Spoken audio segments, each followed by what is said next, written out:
बस एक गलती। जब एक पत्नी ने पति को बना दिया नामर्द। जब बड़ी बेटी रूपा की शादी में दीनानाथ के घर शहनाई बज रही थी तो खुशी से उनकी आंखें भर आई। उधर बारातियों के बीच बैठे रमेश के पिता की भी खुशी का कोई ठिकाना नहीं था, क्योंकि उनके एकलौते बेटे की शादी रूपा जैसी सुंदर व सुशील लड़की से हो रही थी। लेकिन उन्हें क्या पता था कि यह शादी उनके लिए सिरदर्द बनने वाली है। शादी को अभी 2 दिन भी नहीं हुए थे कि रूपा रमेश को नामर्द कर मायके आ गई। यह बात दोनों परिवारों के गांव में जंगल में लगी आग की तरह फैल गई। सब अपनी अपनी कहानियां बनाने लगे। कोई कहता कि रमेश ज्यादा शराब पीकर नामर्द बन गया है, तो कोई कहता कि वह पैदाशी ही नामर्द था। इससे दोनों परिवारों की इज्जत धूल में मिल गई। रमेश जहाँ भी जाता गांव वालों से यही सुनने को मिलता कि उन्हें तो पहले से ही मालूम था कि आजकल की लड़की उस जैसे गंवार के साथ नहीं रह सकती। दीनानाथ के दुखों का तो कोई अंत ही नहीं था। वे बस एक ही बात कहते, मैं अपनी बेटी को कैसी खाई में धकेल रहा था। रूपा के घर में मातम पसरा हुआ था, पर जैसे उसके मन में कुछ और चल रहा था। रूपा के ससुराल वाले बस यही चाहते थे कि वे किसी तरह से रूपा को अपने यहाँ ले आए, क्योंकि गांव वाले उनको इतने ताने मार रहे थे कि उनका घर से निकलना मुश्किल हो गया था। रमेश के पिता दीनानाथ से बात करना चाहते थे, पर उन्होंने साफ इनकार कर दिया था। कुछ दिनों बाद रूपा की ससुराल वाले गांव वालों के साथ रूपा को लेने आए, तो रूपा ने जाने से साफ इनकार कर दिया। दीनानाथ ने भी रूपा के ससुराल वालों की उनके गांव वालों के सामने जमकर बेइज्जती कर दी और धमकाते हुए कहा, आज के बाद यहाँ आया तो तेरी टांगे तोड़ दूंगा। यह सुनकर रमेश के पिता भी उन्हें धमकाने लगे, अगर तुम अपनी बेटी को मेरे साथ नहीं भेजोगे तो मैं तुम पर केस कर दूंगा।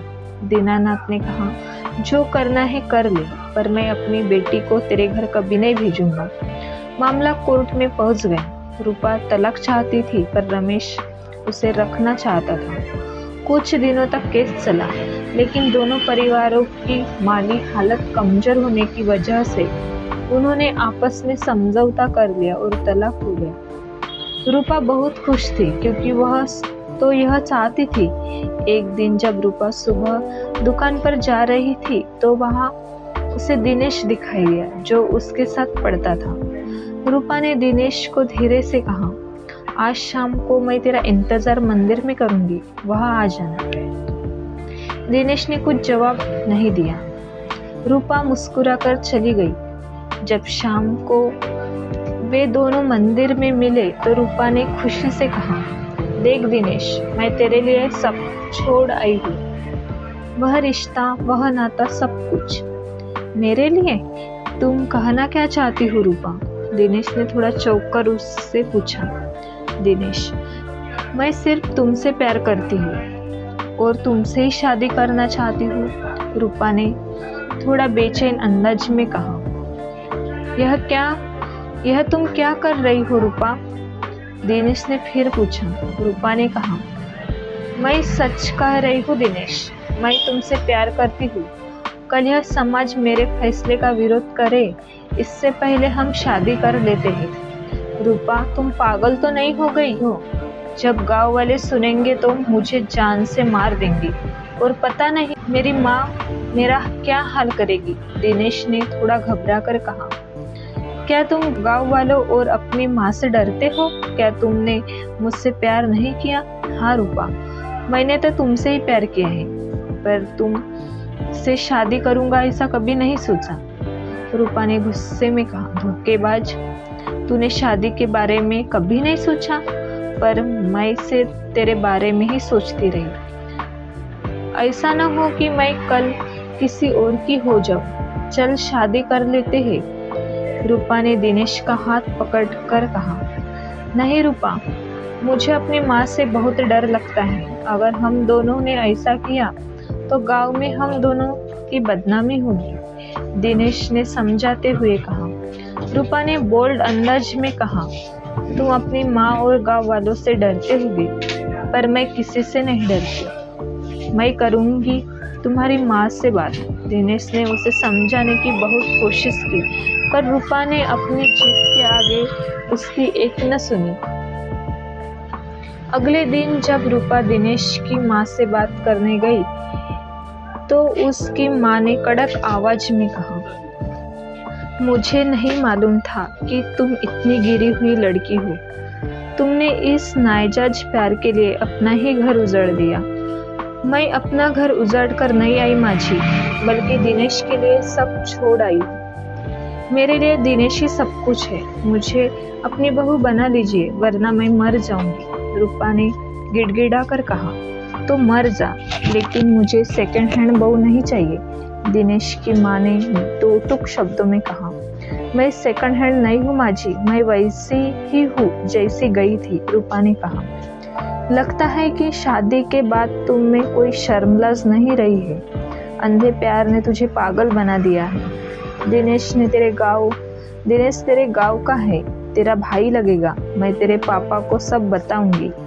दिनेश की माँ ने रूपा को धमकाते हुए कहा। इसके आगे रूपा ने कुछ नहीं कहा, वह चुपचाप वहां से चली गई। दिनेश की माँ ने दीनानाथ से कहा, तुम्हारी बेटी दिनेश के प्यार के चलते ही अपनी ससुराल में न बस सकी। अपनी बेटी को बस में रखो, वरना एक दिन वह तुम्हारी नाक कटा देगी। यह सुनते ही दीनानाथ का गुस्सा 7वें आसमान पर चढ़ गया। दीनानाथ ने घर जाते ही रूपा से गुस्से में पूछा, रूपा, वह लड़का सच में नामर्द था या फिर तुमने उसे नामर्द बना दिया? वह मुझे पसंद नहीं था, रूपा ने बेखौफ होकर कहा। इसलिए तुमने उसे नामर्द बना दिया? दीनानाथ ने गुस्से में कहा। हाँ, रूपा बोली, मतलब तुमने पहले ही सोच लिया था कि यह रिश्ता तोड़ना है? हाँ।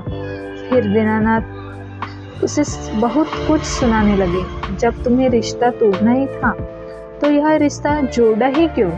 जब रिश्ते की बात हो रही थी तो मैंने बार बार पूछा था कि यह रिश्ता पसंद है ना?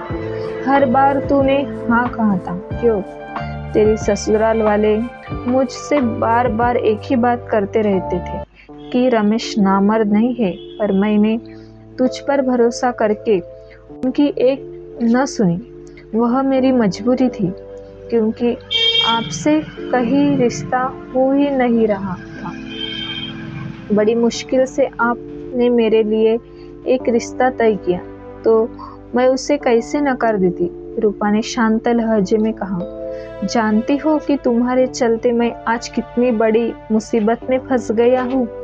तेरी शादी का कर्ज अभी तक मेरे सिर पर है। सोचा था कि इस साल तेरी छोटी बहन की शादी कर देंगे, पर तुझसे छुटकारा मिले तब न। रूपा पिता की बात ऐसे ही सुन रही थी जैसे उसने कुछ गुनाह ही न किया हो। जेब में एक पैसा नहीं है। तेरा छोटा भाई अभी 10 साल का है, उससे अभी क्या उम्मीद करूं? आसपास के लोग तो बस हम पर हंसते हैं। पता नहीं आजकल के बच्चों को क्या हो गया है कि वे रिश्तों की अहमियत क्यों नहीं समझते हैं। रिश्ता तोड़ना तो आजकल एक खेल सा बन गया है। इससे माँ बाप की कितनी परेशानी बढ़ती है, यह आजकल के बच्चे समझे तब ना। वैसे भी लड़कियां को रिश्ता तोड़ने का एक अच्छा बहाना मिल गया है कि लड़का पसंद न हो तो उसे नामर्द बता दो। यह एक ऐसी बीमारी है जिसका कोई इलाज ही नहीं है। इस तरह एक तरफा गरज कर रूपा के पिता बाहर चले गए। यह बात धीरे धीरे पूरे गांव में फैल गई।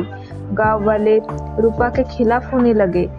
अब तो उसका घर से बाहर निकलना मुश्किल हो गया। दिनेश भी अपनी माँ के कहने पर नौकरी के लिए शहर चला गया। दीनानाथ ने रूपा की दूसरी शादी कराने की बहुत कोशिश की, पर कहीं बात नहीं बनी। वे जानते थे कि लड़की की एक बार शादी होने के बाद उसकी दूसरी शादी करना बड़ा ही मुश्किल होता है। इस तरह एक साल गुजर गया। रूपा को भी अपनी गलती का एहसास हो गया था। वह बार बार यह सोचती, मैंने क्यों अपना घर उजाड़ दिया, मेरे चलते ही परिवार वाले मुझसे नफरत करते हैं। फिर बड़ी मुश्किल से रूपा के लिए एक रिश्ता मिला। उस आदमी की बीवी कुछ महीने पहले मर गई थी। वह विदेश में रहकर अच्छा पैसा कमाता था। रूपा की माँ ने उससे पूछा, सच सच बताना कि तुझे यह रिश्ता मंजूर है? रूपा ने धीरे से कहा, हाँ। माँ ने कहा, इस बार कुछ गड़बड़ की तो अब इस घर में भी जगह नहीं मिलेगी। रूपा बोली, ठीक है। फिर रूपा की शादी गांव से दूर एक शहर में कर दी गई। वह आदमी भी रूपा को देखकर बहुत खुश था। जब रूपा एयरपोर्ट पर अपने पति के साथ विदेश जाने लगी तो उसके परिवार वालों ने सब कुछ भुलाकर उसे विदा किया।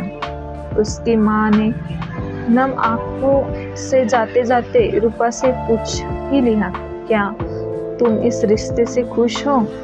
रूपा ने भी नम आंखों से कहा, खुश हूँ, एक गलती करके पछता रही हूँ। अब मैं भूल से भी ऐसी गलती दोबारा नहीं करूँगी। दीनानाथ ने रूपा से भारी आवाज में कहा, रूपा, मैंने गुस्से में तुमसे जो कुछ भी कहा उससे भूल जाना।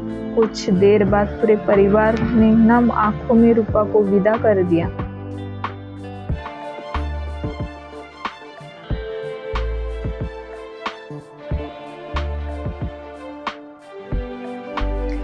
यह कहानी आपको पसंद आई तो एक लाइक जरूर दीजिए। Thank you.